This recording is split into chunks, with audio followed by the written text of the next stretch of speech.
માણસને સમજવું જ નથી. ગમે એટલું કહીએ છેલ્લે મરી જાય પછી આઈ મિસ યુ ડેડ ને પપ્પા તમારા વગર નહીં ચાલે ને પપ્પા હવે દુનિયા મને એવી લાગે છે તો જખ મરાવતો તો સાલા તને કીધું હતું કે લિપિડ પ્રોફાઇલ એકવાર કરાવી લે.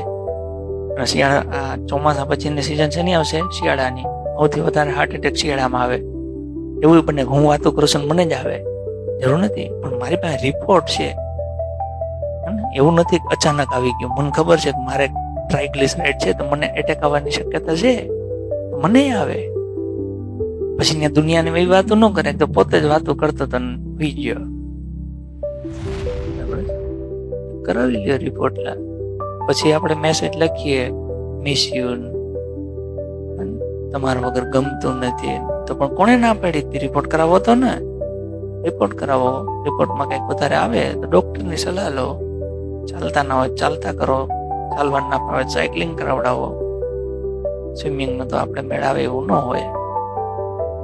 જમવામાં તેલનો નિયમ કરી નાખો, ઘરમાં ફિક્સ કરી નાખો તેલનો ઉપયોગ 1 વ્યક્તિ દીઠ 7 કિલો. તમારા ઘરમાં ટોટલ વ્યક્તિ કેટલા છે? તો કે 10. 1 વ્યક્તિના કેટલો કિલો? 7. 10 + 70 પતી ગયું. એનાથી વધારે તેલ ન વપરાવવું જોઈએ. ખાવા પીવાની મજા લઈને મરી જવું એના કરતા માપે કરી નાખો મજા. ઓછું તેલ વાળું ખાઓ.